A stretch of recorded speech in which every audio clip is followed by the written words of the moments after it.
Hello friends, welcome to దేవాంష్కా stories. వాళ్ళు ఇప్పుడు మీరు వినబోతుంది మిస్టర్ రాక్షస్ స్టోరీలోని 48వ భాగం. రుద్రాక్షని చూసి మంజుల గారు ముందు ఆశ్చర్యం, తర్వాత షాక్, ఆ తర్వాత భయం, ఆ తర్వాత మొండితనంతో వచ్చిన ధైర్యంతో, రే రుద్రాక్ష, నిన్ను చంపేస్తాను రా, నా భర్తని చంపేసి చివరి చూపు కూడా లేకుండా చేశావు, నిన్ను వదలను అని అరుస్తూ ఉంది.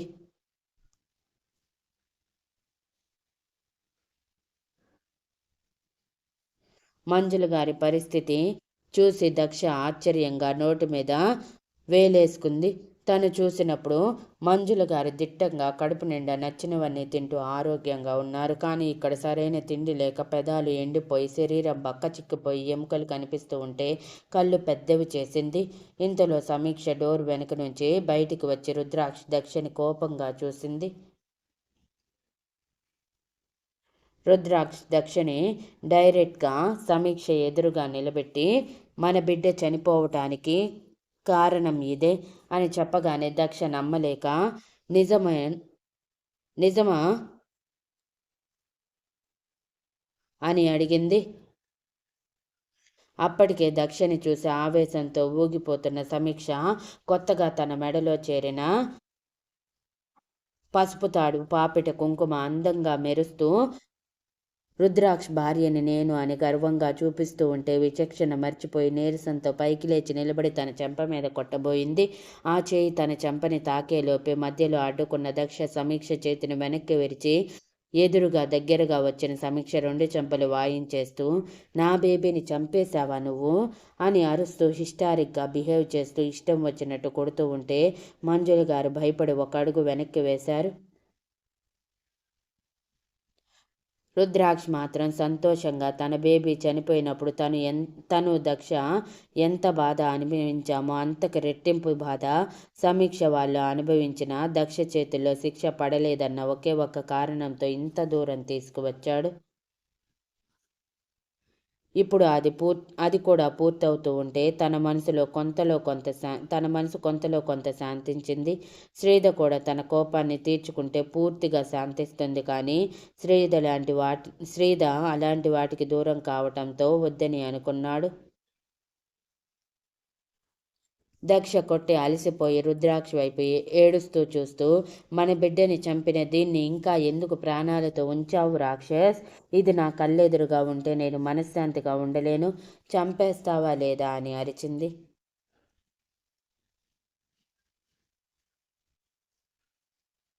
దక్షని దగ్గరికి తీసుకున్నా రుద్రాక్ష తన వెన్ను తడుతూ, నువ్వు కోరినట్టే జరుగుతుంది, కాకపోతే మన చేతికి మట్టి అంటకూడదు. అందుకే ఇన్ని రోజులు వీళ్ళని బ్రతకనిచ్చాను. మహా అయితే ఇంకొక 4 రోజులు తిండి నీళ్లు లేకుండా బ్రతకగలరు, అంతకు మించి లేదు. చావు రుచి ఎలా ఉంటుందో వీళ్ళకి తెలియాలి. నా అక్కని చనిపోయే ఆలోచనకి తీసుకువచ్చిన వీళ్ళు ఎవ్వరూ బ్రతకటానికి వీల్లేదు.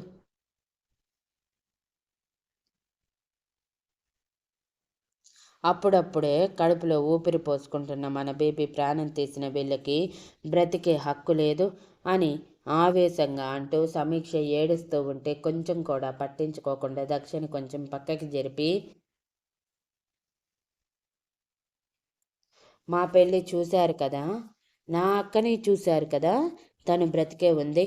ఏ ఆస్తి కోసమైతే వెంపర్లాడారో ఆ ఆస్తిలో చిల్లి గవ్వ కూడా దక్కలేదు, పైగా ప్రాణాలు కూడా పోయేలా ఉన్నారు. ఇక నీ మొగుడు నా అక్క జీవోత్సవంలో అన్ని నెలలు బెడ్ మీద ఉండటానికి కారణమయ్యాడు.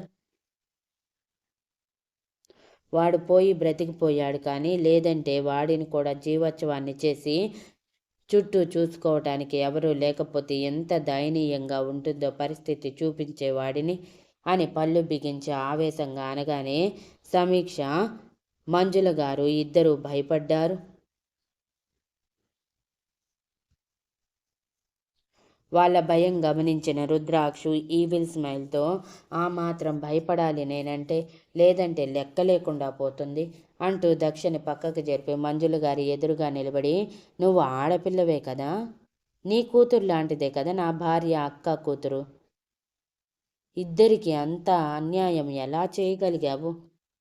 మీరసలు మనుషులు కాదు, మనుషుల రూపంలో ఉన్న రాక్షసులు.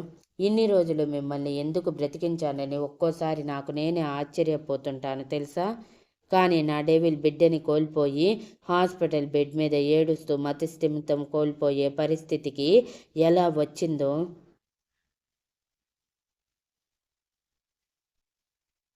నా అక్క కోమాలో బెడ్ మీద కదల్లేని స్థితిలో ఎన్ని నెలలు పడిందో, వీళ్ళిద్దరూ కలిసి ఎంత బాధ అనుభవించారో, నేను శ్రీ మానసికంగా ఎన్ని బాధలు పడ్డామో అన్నీ మీరు అనుభవించాలి. అందుకే అందుకే ఇంకా మీరు బ్రతుకున్నారు. But your time is over now. Get ready for your death. మహా అయితే ఇంకో 4 days మీరు బ్రతికి ఉండేది. ఈ 4 daysలో మీరు ఈ ఫామ్ హౌస్ దాటి అడుగు కూడా బయట పెట్టలేరు. కాదని పెట్టిన మరుక్షణం మీ ప్రాణాలు గాల్లో కలిసిపోతాయి. కాబట్టి జాగ్రత్త అని సీరియస్గా వార్నింగ్ ఇచ్చి దక్ష చేతిని పట్టుకొని వెనక్కి తిరిగాడు. కానీ దక్ష ఆ చేతిని విడిపించుకొని వెళ్ళి మంజుల గారి ఎదురుగా నిలబడి, మీ కూతురు మాత్రమే ఆడపిల్ల, నేను ఆడపిల్లని కాదా? చిన్నప్పటి నుంచి ఏ ప్రేమ నోచుకొని నేను అన్ని ప్రేమలు అందించిన రాక్షస్ దగ్గర సంతోషంగా ఉన్నాను అనుకున్నంతసేపు పట్టలేదు నా ఆనందాన్ని ఆవిరి చేయటానికి. నా బిడ్డని నిర్దాక్షిణ్యంగా ఇద్దరూ కలిసి చంపేశారు. పా ఈ పాపం ఊరికే పోతాయి. ఈ పాపం ఊరికే పోదు. మీరు బ్రతుకున్న ప్రతి క్షణం మిమ్మల్ని చుట్టుముట్టి చంపేస్తూనే ఉంటుంది అని కడుపు మీద చేయి పెట్టుకొని అభాషణైన రోజుని గుర్తు చేసుకున్నట్టు వెక్కి వెక్కి ఏడుస్తూ, నాకు చాలా కోరికగా ఉంది నీ కూతురికి కూడా అలాంటి పరిస్థితి వస్తే బాగుండు అని. కానీ పగవాడికి కూడా అలాంటి పరిస్థితి రాకూడదు అని నా మనసు కోరుకుంటుంది. అందుకే ఎటువంటి శాపనార్థాలు పెట్టకుండా వెళ్తున్నాను.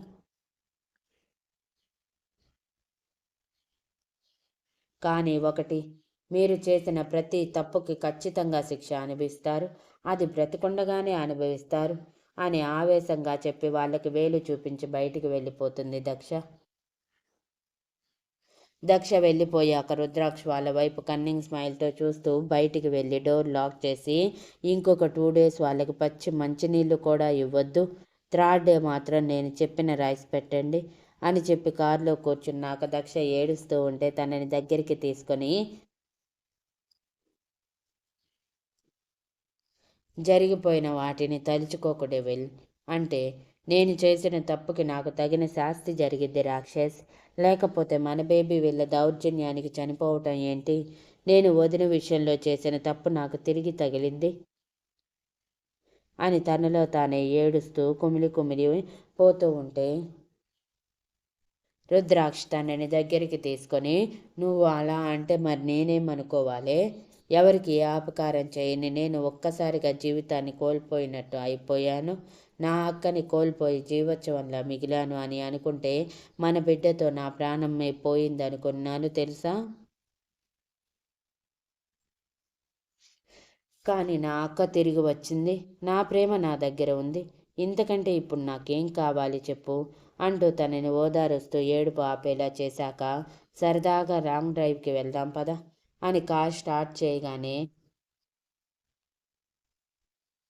దక్ష కంగారుగా, వద్దొద్దు, ఇప్పుడు మనం ఇద్దరం ఇలా సింగిల్గా ఉన్నామని ఇంట్లో అందరికీ తెలిసిందంటే ఆట పెట్టిస్తారు.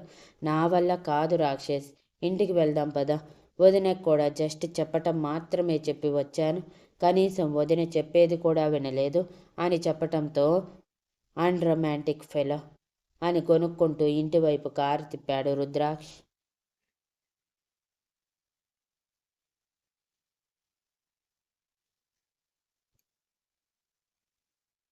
ఇక్కడ రుద్రాక్ష వాళ్ళు వెళ్ళిపోయాక ఎప్పుడెప్పుడు శ్రీధ దగ్గరికి వెళ్దామా, తన సంతోషాన్ని చూపిద్దామా అని ఎదురు చూస్తున్నాడు శ్రీ.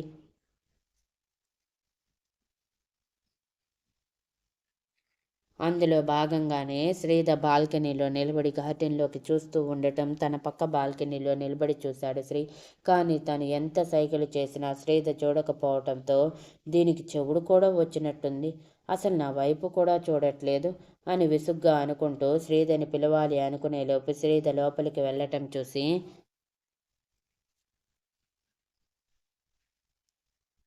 ఇక కుదరదు, చెల్లెమ్మని ఎలాగోలా సైడ్ చేసి నా భార్యతో కొంచెం సేపైనా ముచ్చట్లు పెట్టాలి, లేదంటే తట్టుకోలేను అని తనలో తానే అనుకుని డోర్ తీసిన తనకి దక్ష మెట్ల నుంచి కిందకి స్పీడ్గా వెళ్ళటంగా కనిపించి, ఓర్ని నేనే సైడ్ చేద్దామనుకున్నాను, ఇదే వెళ్ళింది, మంచి పనేలే, నాకొక పని తప్పింది అనుకుంటూ డోర్ లాక్ చేసేలోపు లోపలికి వెళ్ళి డోర్ లాక్ చేశాడు. సడన్గా ప్రత్యక్షమైన శ్రీని చూసి శ్రీధ కంగారు పడుతూ, శ్రీ నువ్వేంటి ఇక్కడ అని అడిగితే, ఇంకెక్కడ ఉండాలి శ్రీధ, ఎంతసేపటి నుంచి నిన్ను పిలుస్తున్నానో తెలుసా, కానీ పలకనే పలకవే, అందుకే చిరాకు వేసి నేనే వచ్చేస్తాను అంటూ ఒక్కో అడుగు ముందుకు వేస్తూ ఉంటే శ్రీధ కంగారుగా వెనక్కి అడుగులు వేస్తూ, దగ్గరికి రావద్దు, అత్తయ్య మావయ్య చెప్పారు కదా రేపటి వరకు మనం ఒకే దగ్గర ఉండకూడదని, రేపు ఉదయం వ్రతం కూడా పెట్టారు, రేపు ఈవినింగ్ రిసెప్షన్ కూడా ఉంది, ఎల్లుండి కానీ ముహూర్తం లేదు, తొందర పడకు శ్రీ అంటే శ్రీధని గోడకి లాక్ చేసేసి, నేను మరీ అంత కకృత్తోడని కాదులేవే బాబు, చాలా నెలల తర్వాత ఎదురైన ప్రేమని మనసారా దగ్గరికి తీసుకోకుండానే పెళ్ళైపోయింది. సరే పెళ్ళయింది కదా అని ఒంటరిగా వదిలేస్తారా అంటే, అలా కాకుండా కాపలా అంటూ విడివిడిగా పెట్టి దూరం పెట్టారు. కనీసం చిన్న ముద్దు ముచ్చట్లైనా లేకుండా ఎలా ఉండాలి? ఎల్లుండి వరకు ఆగాలంటే కొంచెమైనా ఎనర్జీ కావాలి బంగారం, అందుకే వచ్చాను, నువ్వు నాకు ఎనర్జీ ఇచ్చావనుకో వెళ్ళిపోతాను అని హస్కీ వాయిస్లో అన్నాడు. శ్రీ దగ్గరతనానికి శ్రీధ గుటకలు మింగుతూ టెన్షన్గా, ఏం ఎనర్జీ కావాలి శ్రీ, తెప్పిస్తాను అని అడుగుతుంటే శ్రీ ఒక అడుగు వెనక్కి వేసి తల కొట్టుకుంటూ, నన్ను నేను అనుకోవాలి, నాకు అస్సలు బుద్ధి లేదు, అందుకే నీలాంటి బుద్ధావతారాన్ని ప్రేమించాను.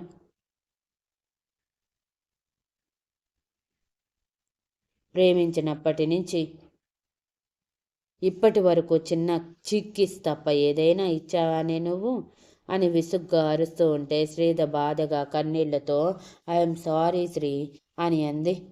శ్రీధ ఎంత సెన్సిటివ్నో తెలిసిన శ్రీ, ఇచ్చా అనవసరంగా తొందరపడ్డాను అనుకొని, బంగారం నిన్ను కావాలని అనలేదురా, ఏదో సరదాగా ఏడిపిద్దామనుకున్నాను అంతే అని తనని గుండెలకి హత్తుకుంటే,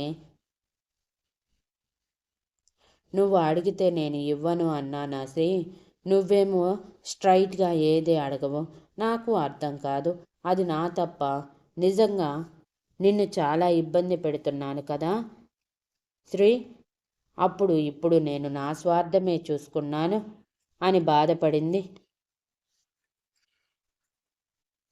లేదు బంగారం, నువ్వు నాకు దొరికిన అమూల్యమైన వజ్రానివిరా, నీ కళ్ళల్లో నీళ్లు రాకుండా చూసుకోవటమే నా ప్రథమ కర్తవ్యం, అటువంటిది నా వల్లే నువ్వు వేడిస్తే నేను తట్టుకోలేను శ్రీదా, ఏదో సరదాగా అల్లరి పట్టిద్దామని అలా అన్నానే కానీ నువ్వు ఇలా బాధపడతావని కాదురా, ఏడవకు నా బంగారం కదా అంటూ తనని ఓదారుస్తూ అలానే తీసుకువెళ్ళి బెడ్ మీద కూర్చోబెట్టి తన పక్కనే కూర్చొని కన్నీళ్లు తుడిచి, ఇంకెప్పుడు నిన్ను దేనికి ఫోర్స్ చేయను సరేనా బంగారం, ప్లీజ్ ఏడుపు ఆపుమా, ఇప్పటికే చాలా ఏడ్చేశావు, ఇక చాలు అని అంటే శ్రీధ ఎమోషనల్గా శ్రీని హత్తుకొని, I love you Sri, love you so much, నీలాంటి వాడు నాకు దొరకటం నిజంగా నా అదృష్టం, అటువంటి కల్మషం లేని ప్రేమ నేను చూసింది మాత్రం ఎటువంటి కల్మషం లేని ప్రేమ చూసింది మాత్రం నేను నీ దగ్గర, నా తల్లిదండ్రుల దగ్గర, నా తమ్ముడి దగ్గర, మీ అమ్మా నాన్నల దగ్గర మాత్రమేరా, మిగిలిన వాళ్ళందరూ ఏదో ఒక స్వార్థం కోసమే ప్రేమించారు లేదా ప్రేమ నటించారు అంతే, నేను చూసిన ప్రపంచం అంతా అంతే ఉంది, నేను చనిపోయాను అనుకుని మూవ్ ఆన్ అవ్వకుండా నా కోసమే ఇంకా ఆలోచిస్తూ నా కోసమే ఆగిపోయిన నీ ప్రేమని చూస్తుంటే ఎంత అదృష్టవంతురాలిని అనిపిస్తుంది నాకు అని అంటూ సడన్గా శ్రీ పెదవుల మీద తన పెదవులని టచ్ చేసింది. సడన్గా ఇచ్చిన ముద్దుకి షాక్తో ఫ్రీజ్ అయిపోయిన శ్రీ పెదవులని కదపడం మర్చిపోయి ఉండటంతో శ్రీధ వెంటనే తన పెదవులను వెనక్కి తీసుకుని, ఏమైంది శ్రీ అని అమాయకంగా అడిగింది. నువ్వు ఇలా పెద్ద పెద్ద షాక్స్ ఇవ్వకు బంగారం, తట్టుకోవటం కష్టం అంటూ గుండెల మీద చేయి వేసుకొని అలానే వెనక్కి వాలితే శ్రీధర్ నవ్వుతూ శ్రీ గుండెల మీద వాలిపోయి ప్రేమ వసులు చెప్పుకుంటూ గడిపేశారు. రుద్రాక్ష వాళ్ళు వచ్చేలోపు దక్ష రావటమే శ్రీధర్ రూమ్ డోర్ కొట్టబోతుంటే రుద్రాక్ష్ తన చేతిని పట్టుకొని తన రూమ్లోకి తీసుకువెళ్ళి పోయి శ్రీ లేకపోవటం గమనించి అంటే బావ అక్క దగ్గర ఉన్నట్టున్నాడన్నమాట. ఇక మనం ఎందుకు సైలెంట్గా ఉండటం అంటూ డోర్ క్లోజ్ చేసి దక్షని గోడకి లాక్ చేసి తన పెదవులు అందుకున్నాడు ప్యాషనేట్గా. సడన్గా రుద్రాక్ష అలా బిహేవ్ చేయటమే దక్ష షాక్ అయ్యి గింజుకుంటూ వదలమని రుద్రాక్ష భుజాల మీద కొడుతూ ఉంది. ఊపిరి కోసం అడుగుతుందేమో అనుకుని 2 నిమిషాలకి పెదవులు వేరి చేసిన రుద్రాక్ష కోపంగా చూస్తుంటే ఏం చేస్తున్నావు రాక్షస్? వదిన అన్నయ్య ఉన్నారు, వాళ్ళని పెట్టుకొని మనం ఈ రూమ్లో ఉండటం అస్సలు బాగోదు అని దక్ష అంటే నువ్వు అంత ఎక్కువగా ఆలోచించకు. ఆల్రెడీ వాళ్ళిద్దరూ ఒకే రూమ్లో ఉన్నారు. వాళ్ళు సరదాగా ఉన్నప్పుడు మనం కూడా అంతే సరదాగా ఉండాలి కదా అంటూ ఈసారి గ్యాప్ ఇవ్వకుండా ముద్దు పెట్టాడు.